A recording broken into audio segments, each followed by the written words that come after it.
shorthanded. Just how big was that for you guys this season? It was a good win, especially the week we had last week, guys out tonight and things like that. So it was a good team win against obviously a really good team.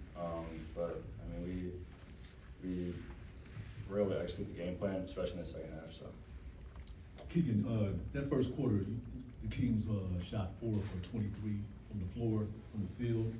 Then it's 32, 43, and 33.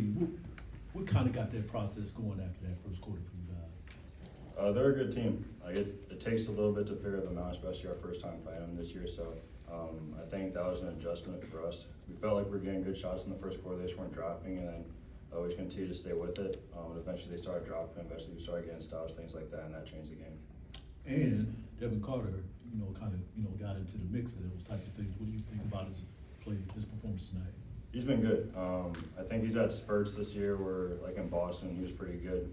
And obviously he's a rookie. He goes through those ups and downs and things like that. So I went through him too, and he was able to capitalize on his opportunity tonight when guys were down. So kudos to him, and I know that he should have an impact on our team the rest of the way.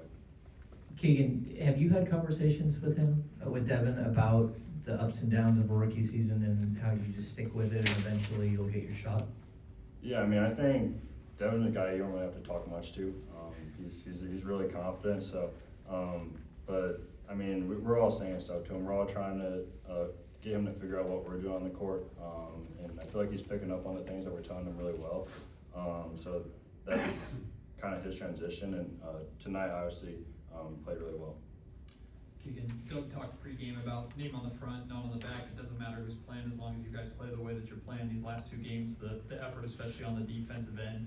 I guess where did that come from, and what was it about these last two games that you've been able to bring that out?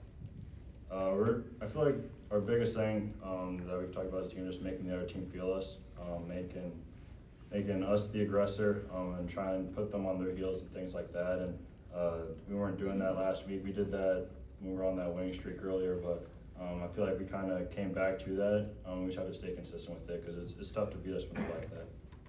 Keegan, I imagine Doug was pretty proud of the effort tonight. Just what was the message and what did you hear from the coaching staff back there? It was really just on to the next game. It's a quick turnaround. Obviously tonight's a good win. He acknowledged that. We all acknowledge that. But in the NBA, it's quick. Things can change like that. Like last week, we're on a 4-game losing streak, and today we beat the team with the best record in the NBA. So we have to stay locked in each game, no matter who the opponent is. 14 offensive rebounds, even without Domas. Jonas gets 5, Trey gets 3. What do you think of their efforts tonight, not only on the glass, but in general without Domas? Yeah, I mean, we're a really small team. So if we can get guys to crash the offensive glass, get defensive rebounds, that's our biggest thing. Without Domas, obviously JV's a big part of that, Trey's a big part of that, I'm a big part of that. And then obviously guys sprinkling in with those rebounds. So it's going to take a collective effort, obviously, to replace Domas. Thanks, everyone. Thanks, Keegan. Thanks, Keegan.